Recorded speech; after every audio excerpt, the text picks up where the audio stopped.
ونصلي على رسوله الكريم أما بعد. عن أبي هريرة رضي الله تعالى عنه قال قال رسول الله صلى الله عليه وسلم إذا عظمت أمتي الدنيا نزعت منها هيبة الإسلام وإذا تركت الأمر بالمعروف والنهي عن المنكر حرمت بركة الوحي وإذا تسابت سقطت من عين الله أو كما قال عليه الصلاة والسلام. بزرگوں اور پیارے بھائیوں، اللہ تعالیٰ کا بڑا کرم اور احسان ہے کہ ہم سب کو ایمان کی دولت سے نوازا ہے. بارگاہ خداوندی میں یہ دعا ہے کہ جب تک ہمیں اس دنیا میں زندہ رکھیں، ایمان عقائد کی سلامتی کے ساتھ زندہ رکھیں، اور جس وقت ہمارے لیے موت کا فیصلہ فرمائے، ایمان عقائد کی سلامتی والی اور اپنی رضامندی والی موت نصیب فرمائے. میں نے ایک حدیث آپ کے سامنے پڑھی ہے. حدیث کا ترجمہ یہ ہے کہ حضرت ابو ہریرہ رضی اللہ تعالیٰ عنہ فرماتے ہیں کہ نبی کریم صلی اللہ علیہ وسلم نے ارشاد فرمایا کہ جب میری امت دنیا کو کوئی بڑی چیز سمجھنے لگے، بہت مہان اور بڑا سمجھنے لگے، تو ان سے اسلام کی ہیبت چھین لی جائے گی. اور جب میری امت امر بالمعروف اور نہی عن المنکر چھوڑ دے گی، یعنی بھلی باتوں کا حکم دینا اور برائیوں سے روکنا، یہ کام چھوڑ دے گی، تو وحی کی برکتوں سے محروم ہو جائے گی. اور تیسری بات نبی کریم صلی اللہ علیہ وسلم نے ارشاد فرمائی کہ جب میری امت آپس میں گالم گلوچ کرے گی، آپس میں لڑائی جھگڑے کرے گی، تو اللہ تعالیٰ کی نظروں سے گر جائے گی. یہ نبی کریم صلی اللہ علیہ وسلم کا ارشاد ہے. اللہ رب العزت نے ہر انسان کو اپنی ایک الگ پہچان دی ہے، اور یہ پہچان اس کے کام سے ہوتی ہے. آدمی اپنی پہچان کے مطابق کام کرتا رہے گا تو اس کی عزت، ویلیو بڑھے گی. اور آدمی اپنی پہچان کے خلاف کام شروع کرے گا تو لوگوں کے درمیان اس کی عزت، اس کا ویلیو کم ہو جائے گا، ختم ہو جائے گا. مثال کے طور پر ملک کے وزیر اعظم ہیں، پرائم منسٹر، یہ ان کی پہچان ہے کہ بھائی فلاں آدمی پرائم منسٹر ہے. ان کا کام کیا ہے؟ ملک کے نظام کو سنبھالنا، لوگوں کے مسائل کا حل، لوگوں کی ضرورتوں کا خیال رکھنا اور ملک کے پورے سسٹم کو چلانا. یہ ان کا کام ہے، ان کی پہچان. اب اگر وزیر اعظم اپنا کام، اپنی ڈیوٹی، اپنی ذمہ داری چھوڑ کر دوسرے کاموں میں لگ جائے، ایڈورٹائزمنٹ میں لگ گئے یا فضول واہیات کاموں میں مشغول ہو گئے، تو دھیرے دھیرے ان کی پہچان ختم ہو جائے گی. لوگوں کے دلوں سے ان کی عظمت، ان کی تعظیم، عزت، ویلیو کم ہو جائے گا. اور ایک وقت وہ بھی آئے گا کہ اگر وزیر اعظم اپنی ان حرکتوں سے باز نہ آئے تو بعد میں آنے والے الیکشن میں لوگ ان کو حکومت سے نیچے اتار دیں گے، کیونکہ انہوں نے اپنی پہچان کے مطابق کام نہیں کیا. ٹھیک اسی طرح ہماری یعنی اس امت کی پہچان ہے 3 چیزیں. ہماری ایک پہچان ہے کہ امت مسلمہ دنیا سے بے رغبت ہو، یعنی دنیا میں زیادہ مشغول نہ ہو، بلکہ ان کی رغبت آخرت کی طرف ہو. کیونکہ ایک ایمان والا جانتا ہے کہ دنیا ہمارا وقتی ٹھکانہ ہے، ہمیشہ کا ٹھکانہ نہیں ہے. بلکہ حضور کے ارشاد کے مطابق دنیا مومن کے لیے قید خانہ ہے. قبر جو ہے وہ قلعہ ہے, قلعہ مومن کے لیے, قلعے جس سے حفاظت ہوتی ہے, اور اس کا اصلی ٹھکانہ جنت ہے. تو مومن کی پہچان یہ ہے, ان کی شان یہ ہے کہ دنیا سے بے رغبت ہو اور آخرت کی طرف رغبت زیادہ ہو. ایک یہ کام. دوسری پہچان اس امت کی ہے امر بالمعروف نہی عن المنکر, کہ آپس میں لوگوں کو بھلی باتوں کا حکم دیں اور بری باتوں سے روکیں. یہ پہچان ہے امت کی. جب تک یہ کام چلتا رہے گا امت کی شان و شوکت باقی رہے گی, بڑھے گی, تعظیم عزت بڑھے گی, رسپیکٹ ویلیو بڑھے گا. اور اگر یہ کام امت چھوڑ دے گی تو امت کی پہچان ختم ہو جائے گی. اور تیسری ڈیوٹی, تیسری پہچان اس امت کی ہے کہ آپس میں جوڑ محبت بھائی چارگی سے رہیں. جب تک یہ بھائی چارہ باقی رہے گا ان کی شان بلند ہوتی رہے گی. جب بھائی چارہ ختم ہوگا, آپسی محبتیں ختم ہوگی تو ان کی پہچان مٹ جائے گی. تو اس امت کی پہچان ہے. افسوس کی بات ہے کہ آج کے دور میں تینوں چیزیں جو اس امت کی پہچان ہے, جس کی وجہ سے امت کو عزت ملی, ویلیو ملا, درجات بلند ہوئے, پوری دنیا میں پھیلے جس کے سہارے, ان تینوں چیزوں میں امت آج بالکل پیچھے ہٹ رہی ہے. دنیا سے رغبت, یعنی دنیا کے اندر ہم لوگ اس قدر مشغول ہو رہے ہیں کہ جیسے ہم زبان سے تو نہیں بولتے لیکن اپنے حالات سے وہ ظاہر کر رہے ہیں کہ آخرت کے نام کی کوئی چیز نہیں ہے. بلکہ بعض مرتبہ بعض لوگوں کی زبان پر یہ کلمات بھی آتے ہیں کہ قبر میں جائیں گے تب دیکھ لیں گے. اس کا مطلب یہ ہے کہ ان کو آخرت کی کوئی فکر نہیں ہے, کوئی ڈر خوف نہیں. حالانکہ کوئی مومن دنیا میں اتنا زیادہ مشغول ہو ایسا نہیں ہو سکتا, یہ اس کی پہچان نہیں ہے. ایسے ایسے لوگ آئے ہیں کہ دنیاوی فائدے کے لیے بڑے سے بڑا کارنامہ انجام دینے سے بھی ہچکچاتے نہیں, پیچھے نہیں ہٹتے. دنیا حاصل کرنے کے لیے آج کے دور میں بھائی بھائی کا خون کر رہا ہے, بہن کا قتل کر رہا ہے, بیوی شوہر کو مروا رہی ہے, شوہر بیوی کو مروا رہا ہے, پڑوسی پڑوسیوں میں لڑائی ہے, مسلمانوں کے آپس میں لڑائیاں ہیں دنیا حاصل کرنے کے لیے. چاہے دنیا مال کی شکل میں ہو, عورت کی شکل میں ہو, حسن اور خوبصورتی کی شکل میں ہو, لیکن یہ لڑائیاں اسی کی. علامہ ابن جوزی رحمۃ اللہ علیہ نے ان کی ایک کتاب سعید الخاطر کے اندر یہ ایک واقعہ لکھا ہے. ویسے بہت سارے واقعات ان لوگوں کے لکھے ہیں جو دنیا پرست تھے اور دنیا حاصل کرنے کے لیے کسی بھی حد تک جا سکتے تھے. ان کے کچھ واقعات لکھے ہیں. ان میں سے ایک واقعہ یہ لکھا ہے کہ ایک بستی کے اندر ایک آدمی تھا. اس کا کام یہ تھا کہ مسجد میں روزانہ جھاڑو لگاتا تھا. جھاڑو لگانے کے بعد جو کچرا جمع ہوتا تھا, جو دھول اور مٹی جمع ہوتی تھی, اس کو اپنے گھر سنبھال کے رکھتا تھا. اور زیادہ مقدار میں جب جمع ہو جاتا تو اس کی اینٹیں بنائی تھی, اس مٹی سے اینٹیں بنائی. لوگوں نے پوچھا کہ آپ ایسا کیوں کر رہے ہیں؟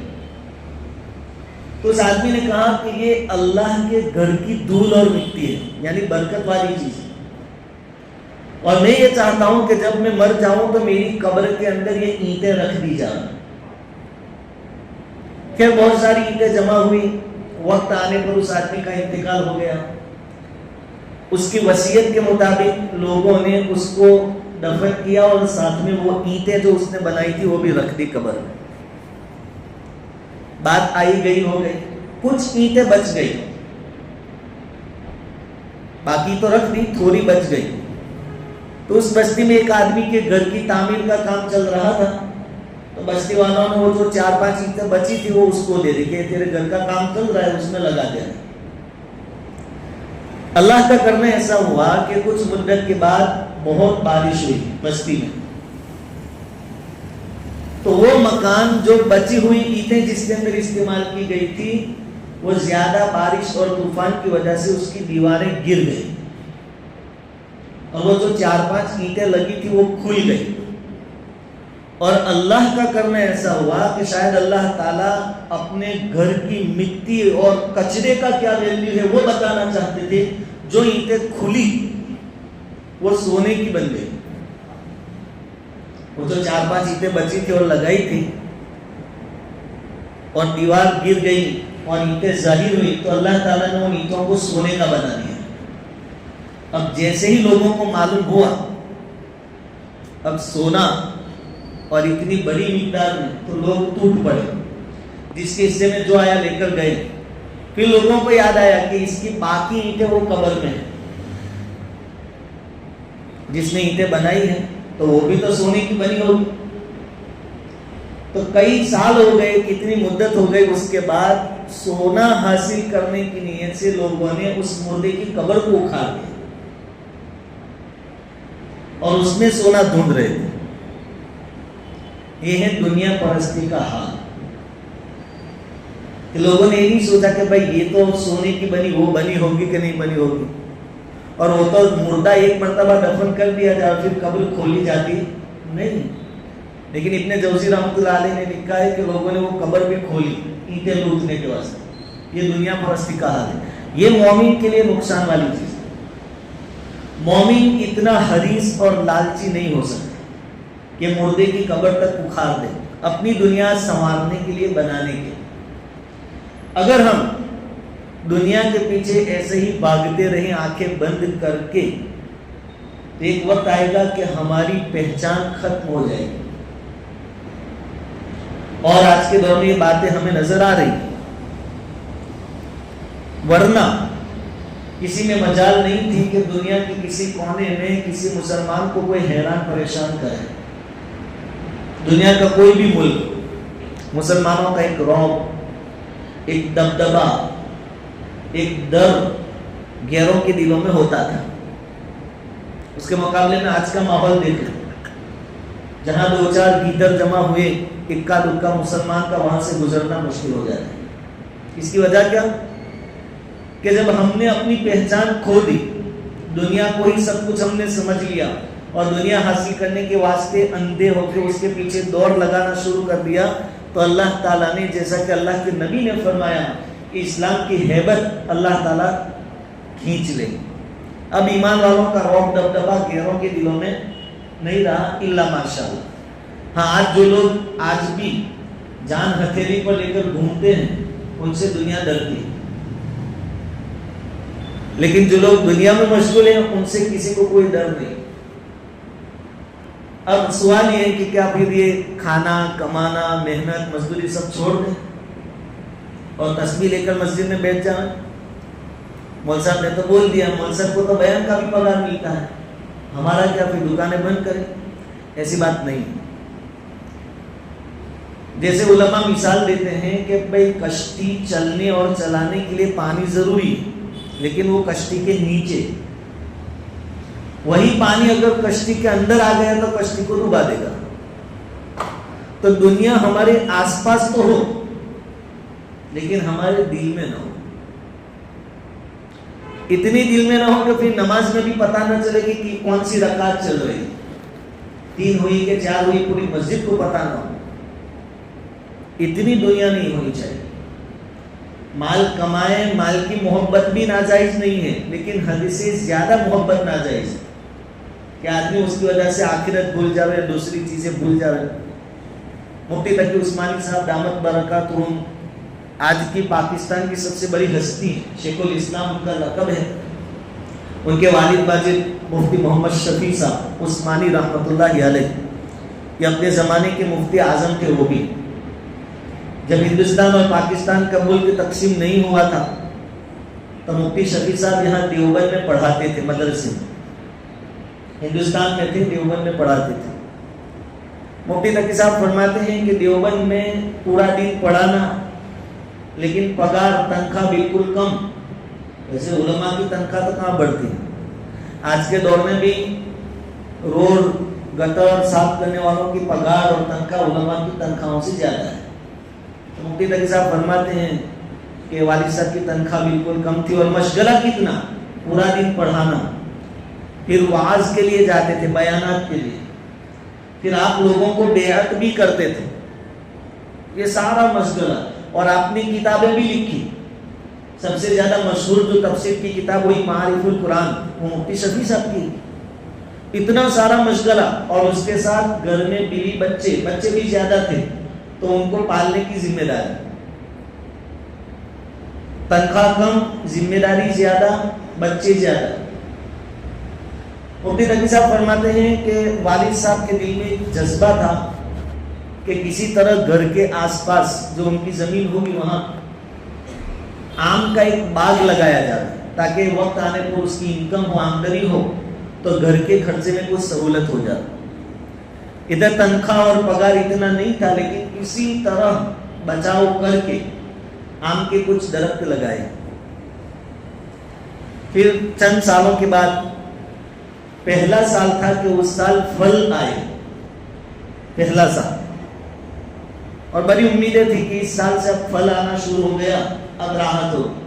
اتفاق سے اسی سال ہندوستان اور پاکستان تقسیم ہو گیا.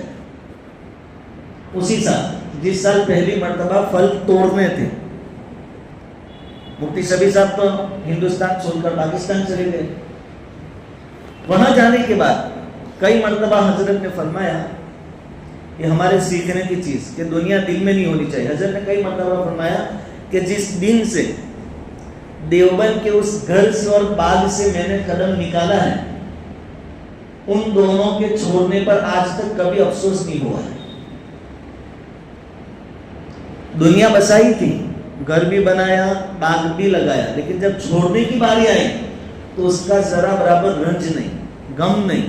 اس طریقے سے دنیا ہمیں حاصل کرنی کہ گھر بھی بنائیں گے، باغ بھی لگائیں گے، گاڑیاں بھی لائیں گے، لیکن یہ سب چیزیں ہمارے باہر رہے گی، دل میں نہیں آئے گی. ورنہ ہمیں تو کوئی نقصان ہوتا ہے مالی تو ہم کیا کہتے ہیں کہ بھائی پوری زندگی ہم نے اس کے پیچھے لگا دی اور یہ نقصان ہو گیا.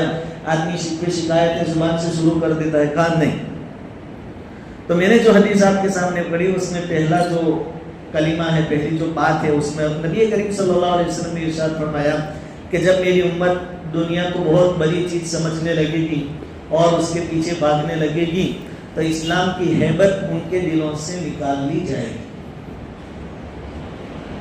دوسری بات نبی کریم صلی اللہ علیہ وسلم نے بیان فرمائی، اذا ترکت الامر بالمعروف والنهي عن المنکر حرمت برکت الوحی او کما قال علیہ السلام، کہ جب میری امت امر بالمعروف والنهي عن المنکر چھوڑ دے گی، یعنی لوگوں کو نیکیوں کی دعوت دینا چھوڑ دیں گے اور لوگوں کو برائی سے روکنا چھوڑ دیں گے تو وحی کی برکتوں سے محروم ہو جائے گی.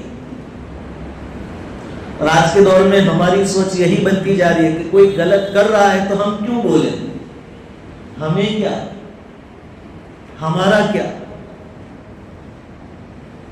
کہا کہ اگر یہ تو ہماری اصل ذمہ داری ہے، امر بالمعروف و نہی عن المنکر، اصل ذمہ داری.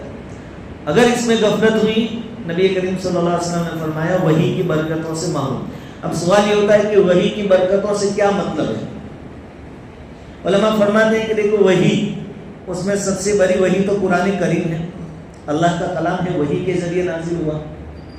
اور وحی کی دوسری قسم حضور صلی اللہ علیہ وسلم کی حدیثیں ہیں، وما ينطق عن الهوى ان هو الا وحی یوحی. حضور نے جو کچھ بیان فرمایا وہ بھی وحی تھی. تو قرآن اور حدیث کا فہم، اس کی سمجھ یہ اٹھا لی جائے گی. امر بالمعروف و نہی عن المنکر چھوڑیں گے تو حدیث میں کیا معارف ہے، قرآن میں کیا گہرائی ہے، وہ سمجھ چلی جائے گی. دوسری بات، قرآن اور حدیث پر عمل چھوٹ جائے گا.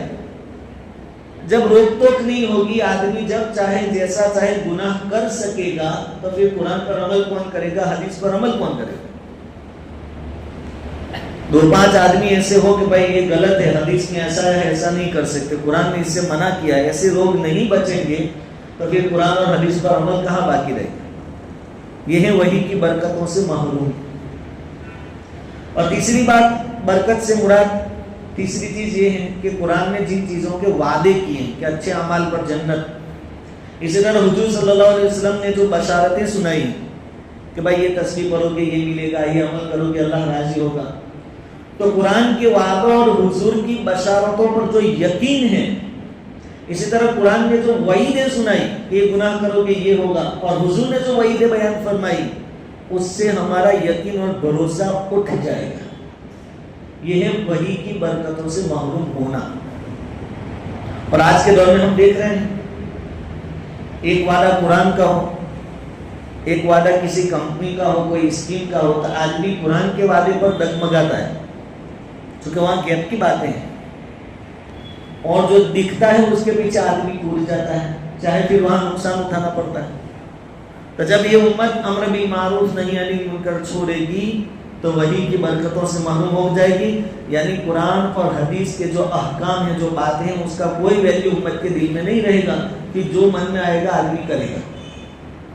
اور تقریباً یہ دور وہ ہے کسی نہ کسی درجے میں باقی امر بالمعروف اور نہی عن المنکر، لیکن یہ تو پوری امت کا کام تھا جس کو اکثریت نے آج کے دور میں چھوڑ دیا. اور حدیث جو میں نے پڑھی اس میں آخری بات یہ ہے وَإِذَا تَصَابَتْ أُمَّتِي سَقَطَتْ مِنْ عَيْنِ اللَّهِ. جب میری امت آپس میں گالم گلوچ کرے گی، آپس میں لڑے جھگڑے کرے گی تو اللہ کی نظروں سے گر جائے گی، اور جو اللہ کی نظروں سے گر گیا وہ دنیا میں کبھی عزت پا سکتا نہیں. تو 3 کام ہم کریں گے، ہماری پہچان، ہماری عزت، آبرو بڑھے گی، بچے گی. اور اگر یہ 3 کام ہم نے چھوڑ دیے تو سوائے ذلت و رسوائی کی اور کوئی ہمارے ہاتھ میں کوئی چیز آنے والی نہیں ہے. 3 کاموں میں ایک کام ہمیں کیا کرنا ہے؟ دنیا سے رغبت کم کرنی ہے، آخرت کی طرف دھیان بڑھانا ہے. دوسرا کام ہے امر بالمعروف نہی عن المنکر، یعنی روک ٹوک چالو رکھے. ماں باپ اپنی اولاد کو روکے، شوہر بیوی کو، بیوی اپنے بچوں کو، یہ سلسلہ جاری رہنا چاہیے اس کے حدود میں رہتے ہوئے. اور آپس کی گالن گلوچ، لڑائی جھگڑوں سے اپنے آپ کو بچانا چاہیے. تو وہ عظمت رفتہ جو رفتہ ہو گئی، چلی گئی، وہ ہمیں واپس مل سکتی ہے. اللہ تعالیٰ کہیں سنی باتوں پر کہنے سننے سے زیادہ عمل کی توفیق عطا فرمائے.